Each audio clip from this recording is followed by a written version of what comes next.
સ્વરૂપ વિશે સામાન્ય વિશેષ ચૈતન્ય વર્ણન. શિષ્ય કહે, વિશેષ ચૈતન્ય કોને કહેવાય? ગુરુ કહે, અંતઃકરણ તથા અંતઃકરણની વૃત્તિમાં જે સામાન્ય ચૈતન્યના ભ્રમના પ્રતિબિંબરૂપ ચિદાભાસ તે વિશેષ ચૈતન્ય કહે છે. અહીં ચિદાભાસ રૂપ જે વિશેષ ચૈતન્ય કહ્યું છે તેનો 13મા વિશ્રામમાં કહેલા કલ્પિત વિશેષ અંશમાં સમાવેશ થઈ જાય છે. લોકોને વિશેષ ચેતન કોને? અંતઃકરણ અને અંતઃકરણની વૃત્તિમાં રહેલું ચેતન એ વિશેષ ચેતન. હવે પોતાને પ્રશ્ન એ થાય, અંતઃકરણ અને અંતઃકરણની વૃત્તિમાં શું કામ વિશેષ ચેતન? વિશેષ ચેતન કોને કહેવાય? જો અહીંયા કહ્યું ને, સામાન્ય બ્રહ્મના અંતઃકરણમાં ચિદાભાસ પ્રતિબિંબ એમ. તો અંતઃકરણમાં શું કામ પડ્યું પૂનમબેન? કેમ કે પ્રતિબિંબ ચોખ્ખા વસ્તુ ઉપર પડે અને અંતઃકરણ એ આપણું ચોખ્ખું છે એટલે એના ઉપર પડે છે. સત્વગુણી છે માટે. સત્વગુણી છે. હા. અને વૃત્તિ સત્વગુણી છે માટે બે માં પડ્યું પૂનમ. જો પૂનમ તારી પાસે દર્પણ છે ને પૂનમ. હા. તો દર્પણમાં પ્રતિબિંબ પડે છે, પ્રેમમાં શું કામ નથી પડતું પૂનમ? શું કીધું? દર્પણમાં શું કીધું? દર્પણમાં પડે છે ને ફ્રેમમાં પડે છે. ફ્રેમમાં ઉપર? ફ્રેમમાં ના, ફ્રેમ ઉપર નથી પડતું. શું કામ પૂનમ? કેમ કે દર્પણ ચોખ્ખો છે. ફ્રેમ સ્વચ્છ નથી. હા, ફ્રેમ દર્પણ સ્વચ્છ છે પૂનમ, બરોબર ને? બરોબર પૂનમ. જે વસ્તુ પૂનમ સ્વચ્છ હોય એમાં પ્રતિબિંબ પડે પૂનમ. અંતઃકરણ સત્વગુણ છે માટે પ્રતિબિંબ પડે અને વૃત્તિ પણ સત્વગુણ ની પૂનમ. જો પૂનમ તારા દર્પણમાં પ્રતિબિંબ પડે અને તારા ઓરડામાં રહેલી બધી વસ્તુઓ દેખાડે છે પૂનમ. હવે ઓરડામાં રહેલી વસ્તુઓને કેવી રીતે દેખાડે પૂનમ પ્રતિબિંબ? પ્રતિબિંબ અજવાળાથી. તારું પ્રતિબિંબ બાયણે છે, બાર તું ચોકમાં ઊભી છે, જ્યાં તારા દર્પણમાં પ્રતિબિંબ પડે છે અને એ પ્રતિબિંબ ઓરડામાં પડી બધી વસ્તુઓને દેખાડે કે ના દેખાડે પૂનમ? દેખાડે. શું કા કઈ રીતે દેખાડે પૂનમ? કેમ કે પોતાનો પ્રકાશ હોય ને. ના પૂનમ, પ્રતિબિંબ ના કિરણો દ્વારા દેખાડે પૂનમ. કિરણો દ્વારા. હા પૂનમ બેન, સૂર્ય ક્યાં છે?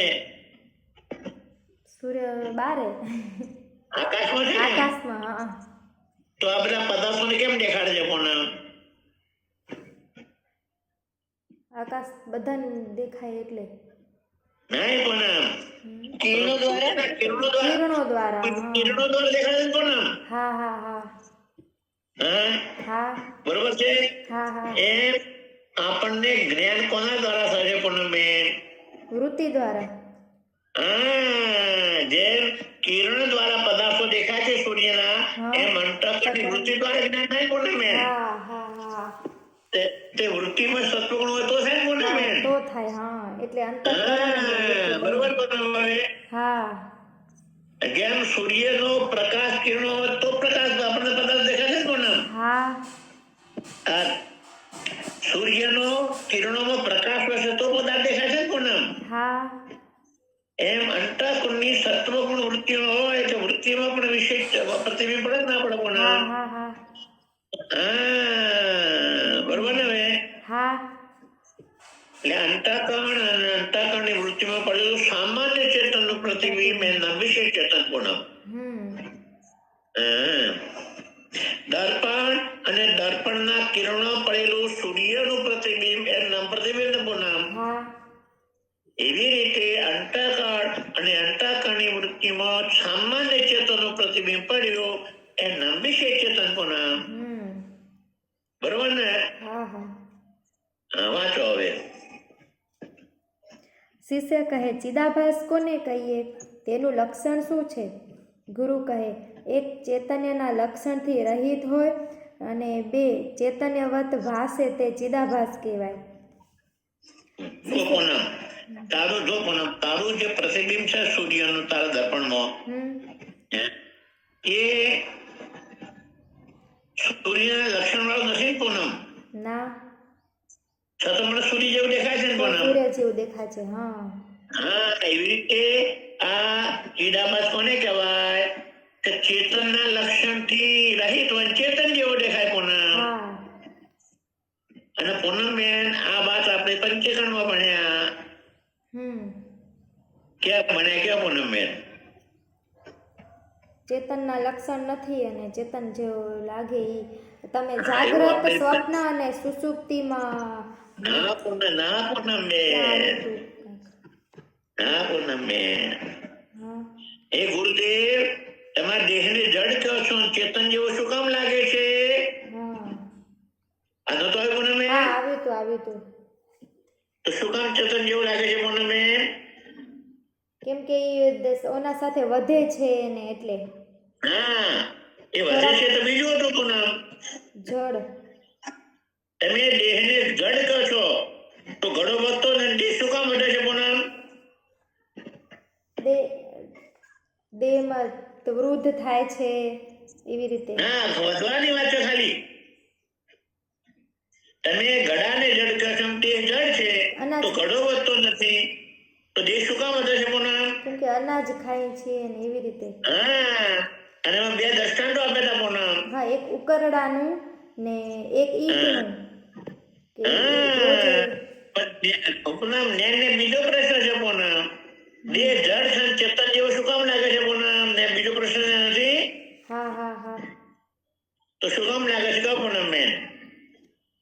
યાદ નથી આવતું, તમે યાદ કરાવો. અરે પૂનમ ને દ્રષ્ટાંત છે આપ્યો કે લોખંડ અગ્નિ જેવું નથી, પણ અગ્નિના સમયે અગ્નિ જેવું લાગે છે પૂનમ. નથી આપ્યો? હા એમ દેહ ચેતન નથી, પણ ચેતના સંગમાં આવતી ચેતન જેવો લાગે છે પૂનમ. જેવું લાગે છે. હા હા, આ દ્રષ્ટાંત નતું પૂનમ? હા હા હા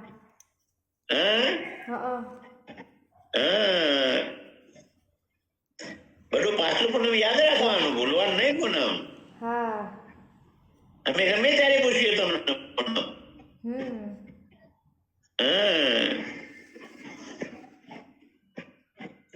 પૂનમ, હા કોલેજમાં તમે 12 મહિના ભણો ને, હા તો પહેલા મહિનામાં ભણ્યા તો પ્રશ્ન ના આવે?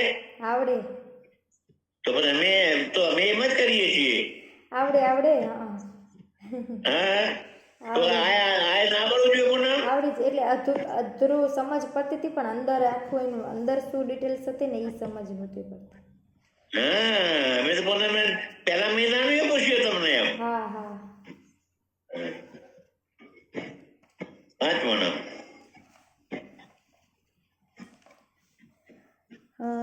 શિષ્ય કહે, ચિદાભાસને વિશેષ ચેતને શા માટે કહ્યો? ગુરુ કહે, અલ્પદેશ તથા અલ્પકાળમાં જે વસ્તુ હોય તે વિશેષ કહેવાય. ચિદાભાસ અંતઃકરણ પ્રદેશ અને જાગ્રત કાળ, સ્વપ્નકાળ તથા અજ્ઞાન કાળમાં છે, તેથી તે વિશેષ ચેતને કહીએ છીએ. અધિષ્ઠાન અને અધ્યસ્થ એવા વિશેષના બે પ્રકાર છે. તેમાં એક ભ્રાંતિકાળમાં જેની પ્રતીતિ થતી નથી, પણ જેની પ્રતીતિથી ભ્રાંતિની નિવૃત્તિ થાય તે અધિષ્ઠાન રૂપ વિશેષ છે. અને બે ભ્રાંતિકાળમાં જેની પ્રતીતિ થાય છે અને અધિષ્ઠાનના જ્ઞાનકાળમાં જેની પ્રતીતિ થતી નથી, તેને અધ્યસ્થ રૂપ વિશેષ કહીએ છીએ અને કલ્પિત વિશેષણ પણ કહીએ છીએ.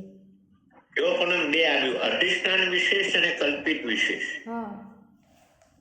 ભ્રાંતિ કાળમાં જેની પ્રતીતિ થતી નથી, પણ ભ્રાંતિની નિવૃત્તિમાં જેની પ્રત્યેનો અધિષ્ઠાન વિશેષ, અને ભ્રાંતિ કાળમાં જેની પ્રતીતિ થાય તે કલ્પિત વિશેષ. જો પૂનમ,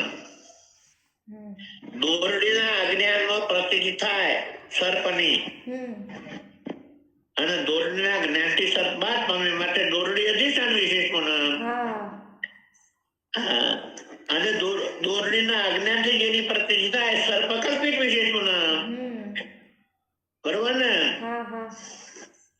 જેના અજ્ઞાનથી ભ્રાંતિની પ્રતીતિ થાય અને જેના જ્ઞાનથી ભ્રાંતિ બાદ પામે તે અધિષ્ઠાન વિશેષ.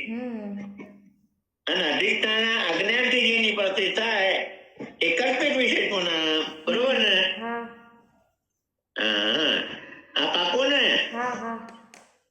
હા. કોઈને હજી કોઈને સમજ ના પડી તો સમજાવો, બોલો.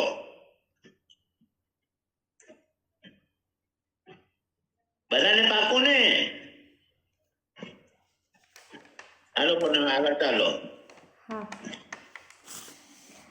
શિષ્ય કહે, વિશેષ ચૈતન્યના દ્રષ્ટાંત વડે સમજાવવા કૃપા કરો. ગુરુ કહે, જેમ સૂર્યનો પ્રકાશ સર્વત્ર સમાન છે, પરંતુ તે સર્વ ઠેકાણે પ્રતિબિંબ પામતો નથી. જ્યાં દર્પણ અથવા જળરૂપ ઉપાધિ હોય ત્યાં જ પ્રતિબિંબપણાને પામી વિશેષ રૂપે દેખાય છે.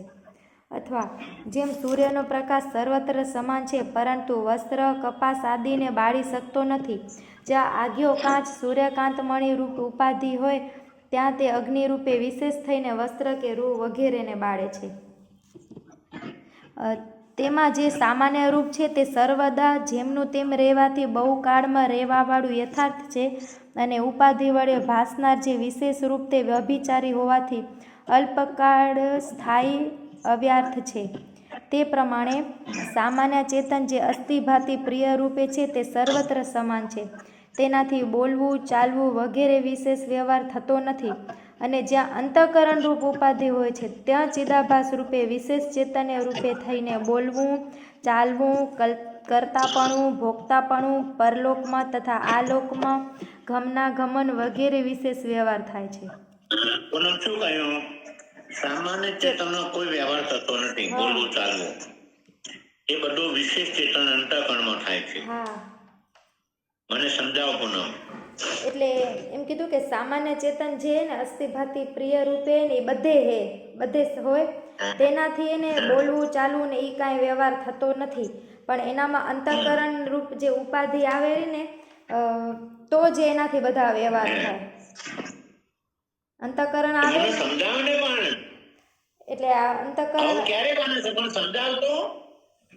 સામાન્ય ચેતન એટલે જો આનામાં હે ને રૂ ને તણખલાનું હોય ને ઉદાહરણ કે જો સૂર્ય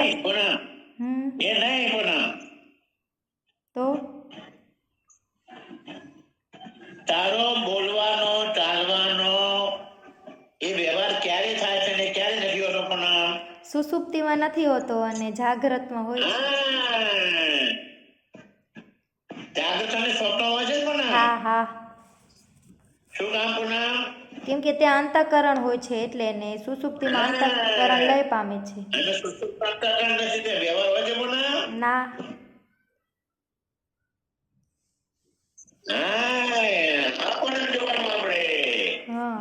બરોબર ને? હા. બરોબર ને? હા.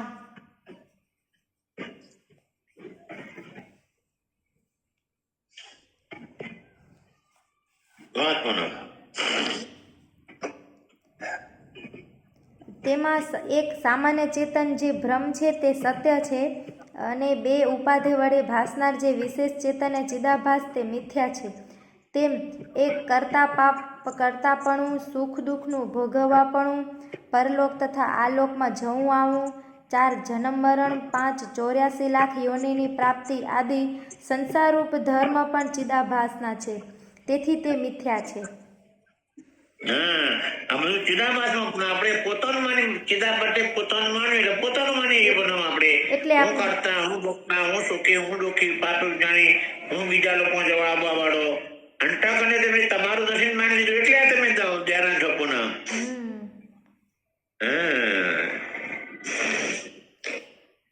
શિષ્ય કહે, વિશેષ ચૈતન્યના સ્વરૂપપણાને જાણીને શું નિશ્ચય કરવો? ગુરુ કહે, એક વિશેષ ચૈતન્ય જે ચિદાભાસ તથા 2 તેના ધર્મો તે તું નથી તથા તે તારા નથી. તે તારામાં કલ્પિત છે. તું તો તેનો અધિષ્ઠાન રૂપ સામાન્ય ચેતન તેનાથી ન્યારો છે. એ પ્રકારનો નિશ્ચય કર. બોલવું, ચાલવું, કરતા, ભોગતા, પાપી, પુણ્ય ચિદાભાસમાં છે. પૂનમ. હા. અને ઓલું આત્મા 100% આવડે છે? નમો બુદ્ધિ અહંકાર ચિત્તાદિનાહમ. હા એ આવું જ છે. પૂનમ એ બધું ચિદાભાસમાં છે. ચિદાનંદ રૂપ શિવોહમ શિવો પૂનમ. હા. એ સામાન્ય ચેતન પૂનમ. નમે પૌને પાપો નમે લોભ મોહ મધુર નૈવ નમઃ એમના એ બધું પિતાનો, ચિદાભાસમાં પણ બંધુનો, બરોબર ને? માતાનો, જન્માનો, અજન્મા. હા, હા, ચિદાનંદ રૂપ શિવોહમ એ સામાન્ય ચેતન પૂનમ. સામાન્ય ચેતન. હા હા હા, બરોબર ને? હવે હા હા હવે પૂનમ આ જ્યારે બોલે ત્યારે આ સમજવાનું તારા, હા બરોબર ને? હા સ્વામીજી. હા? હા હા? હા હા, હવે જ્યારે આ બોલે તો આ બધું વિશેષ ચેતન છે. હું તો ચિદાનંદ રૂપ શિવોહમ શિવોહમ. હા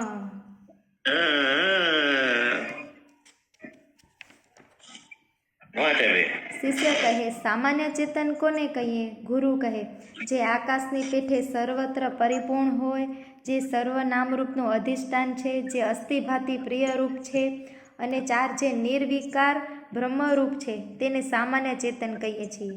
જો પણ ચાર લક્ષણ ગયા. આકાશની માપે સર્વવ્યાપક, નામ રૂપનું અધિષ્ઠાન, હા અસ્થિભાતિ પ્રિયરૂપ, અને નિર્વિકાર. હા આકાશની માફક વ્યાપાર, વ્યાપક નામ નામરૂપનું રૂપનો આધાર, અધિષ્ઠાન છે, અસ્થિભાતિ અને પછી અસ્થિભાતિ પ્રિયરૂપ અને નિર્વિકાર. નિર્વિકાર. હા શિષ્ય કહે, બ્રહ્મને સામાન્ય ચેતન શા માટે કહેવામાં આવે છે? ગુરુ કહે, જે વસ્તુ અધિક દેશ તથા અધિક કાળમાં હોય તેને સામાન્ય કહીએ. બ્રહ્મ બુદ્ધિ કલ્પિત સર્વ દેશ તથા સર્વ કાળમાં વ્યાપક છે, તેથી તેને સામાન્ય ચેતન કહીએ છીએ. શિષ્ય કહે, સામાન્ય ચેતનનું સ્વરૂપ દ્રષ્ટાંત આપીને અધિક સ્પષ્ટ રીતે સમજાવો ને. ગુરુ કહે, એક રજ્જુમાં જુદા જુદા પુરુષોને ભ્રાંતિને લીધે કોઈને લાઠીની, કોઈને સર્પની, કોઈને પૃથ્વીમાં તરાડની અને કોઈને પાણીના રેલાની પ્રતીતિ થાય છે. તે ભ્રાંતિમાં બે અંશ છે, એક સામાન્ય અંશ, બે સર્પાદિક વિશેષ અંશ. તેમાં જો પૂનમ અહીંયા શું કહ્યું? એક જ રજ્જુમાં જુદા જુદા પુરુષોની ભ્રાંતિ, કોઈને લાઠીની, કોઈને સર્પની, કોઈને પૃથ્વીમાં સીધાડની, કોઈને પાણીના રેલાની, કોઈને ફૂલની માળાની ભ્રાંતિ થાય ને કુલ થાય લાખ. પૂનમ હા હા બધાને એક સરખી થાય પૂનમ? ના થાય. આ જુદી જુદી શું કામ થાય પૂનમ? અંતઃકરણના લીધે. નહીં, જુદા જુદા સંસ્કારો લીધે ને પૂનમ. હા સંસ્કારો. જેને સર્પ એને સર્પ, જે ભરવાડ હોય એને લાકડી દેખાય પૂનમ. હા પૂનમ ને તણજથી પાણી ના આવ્યું હોય અને લાકડી પડી હોય તો પૂનમ ને પાણી રેલો દેખાય પૂનમ. હા માણીને ફૂલની માળા દેખાય પૂનમ. હા જુદા જુદા સંસ્કાર ને પૂનમ. હા હવે એનું પૂનમ ક્યાં લેવાનું? પૂનમ વિશેના જેના જેના જુદા સંસ્કાર તેવી પૂનમ દેખાય છે. પૂનમ એક સરખી દેખાય છે પૂનમ? ના દેખાય. હા, જેની બુદ્ધિમાં પૂનમ ને કોઈ કહેશે કે મારી દીકરી છે, કોઈ કહેશે કે મારી પત્ની છે, કોઈ કહેશે કે મારી માં છે, કોઈ કહેશે કે મારી ભાભી છે, કોઈ કહેશે કે મારી નણદ છે, કહેશે ને પૂનમ? હા, તો એક જ વસ્તુને જુદા જુદા શું કામ કહે છે પૂનમ? હા, કેમ કે એના જેની અંતઃકરણમાં સંસ્કાર બુદ્ધિમાં અલગ કાળી હોય છે. વિકેના જેવા સંસ્કાર તેવું જોવે છે ને પૂનમ? હા હા હા એમાં જગત બધાને એક સરખું નથી દેખાતું પૂનમ બેન. હા બધાની બુદ્ધિમાં પૂનમ ને કોઈ દુશ્મન ગણે, પૂનમ ને કોઈ મિત્ર ગણે, પૂનમ ના ગણે. હા હા હા તો જેના અંતઃકરણમાં પૂનમ ને દુશ્મન ના સંસ્કાર છે, પૂનમ ને દુશ્મન ગણે. અને જેના અંતઃકરણમાં મિત્ર ના મિત્ર ગણે પૂનમ ને. હા સ્વામીજી, આ સંસ્કાર બદલાય? એટલે હું એવી રીતે પૂછું રહી કે ના, તારા સંસ્કાર બદલાય પૂનમ. હા બદલાય ને એમ. હા હવે આ તો પૂનમ, આ તો જે પત્ની પતિ સાથે છૂટા છેડા લઈ લે પછી એના કોઈ સંસ્કાર એ પૂનમ? ના રે, સાચી વાત છે. હા, બરોબર ને? હા બદલાય કે ના બદલાય પૂનમ? હા બદલાય. હા બદલાઈ જાય. અત્યારે તને તારા મામાના ઘેરના જેટલા સંસ્કારો મજબૂત છે એટલા મીનાબેન ને મામાના સંસ્કાર મજબૂત નથી. બરોબર પૂનમ? હા હા જેમ સમય જાય એમ સંસ્કાર ઘસાવે છે પૂનમ. હા હા હા એક સરખા સંસ્કાર હે ના રે. હા પૂનમ. આ મીનાબેન ને તારા મામાના ઘેર જતા જ નહીં હોય. નાના હતા તે દર વર્ષે જતા હતા. હા સંસ્કાર કશે ના કશે કે પૂનમબેન? હોય પૂનમબેન, આ મીનાબેન જયારે લગ્ન કર્યું ને પૂનમબેન, ત્યારે એના પતિ સિવાય રહી જ નહોતા શકતા. અને હમણાં અઠવાડિયું બેંગ્લોર થઈ ગયા, પતિને કઈ પરવા ના કરી. સાચી વાત. સંસ્કાર રહ્યા? હા મીનાબેન, સંસ્કાર રહ્યા? સ્વામીજી સમય ઉપર ઘસાતા જાય. સાચી વાત છે સ્વામી. જેમ જેમ સમય જાય ને એમ આપણા સંસ્કાર ઘસાતા જાય. એવા ને એવા ના રે મીનાબેન? ના રે સ્વામીજી. એટલે સ્વામીજી હમણાં આપણે અઠવાડિયું થઈ ગયા, કોઈએ ભાવ ના પૂછો ગીરી. તમે આગળ કઈ છે શીખવાડ મારા હું લેવા દેવા? નહીં મીનાબેન? ના સ્વામીજી, એમ હું લેવા દેવા તો નહીં, પણ જે વાત કરું છું એમ. હા ફરક તો પડી જાય સ્વામીજી. પેલા તમારા મીનાબેન, હા સ્વામીજી. દરેક નો લગ્ન થયા પછી દાંપત્ય જીવનના જેવા સંસ્કારો એવા 20 વર્ષ પછી રે પૂનમ મીનાબેન? ના રે સ્વામીજી. સંસ્કારો ના ઘસાઈ ગયા મીનાબેન? ઘસાઈ જાય સ્વામીજી. હા સ્વામીજી, જેમ કે આ સંસ્કારમાં તમે કીધું ને, એક આપણે સંબંધના સંસ્કાર બને, એવી રીતે હજી બીજા પણ હોય ને સંસ્કાર સ્વામીજી. જેમ કે તમે જેમ પૂનમને એક ઉપમા આપીને કીધું કે પૂનમનો કોકના સાથે દીકરીનો, નણંદનો યા પત્નીના સંસ્કાર છે, પણ એવી રીતે એક સ્વભાવગત પણ સંસ્કાર બીજા બને ને સ્વામીજી. કોઈને ખાસ મીનાબેન, પુણ્યના બને, પાપના બને, આ બધા સંસ્કાર બને પૂનમ? જેમ કે કોઈકને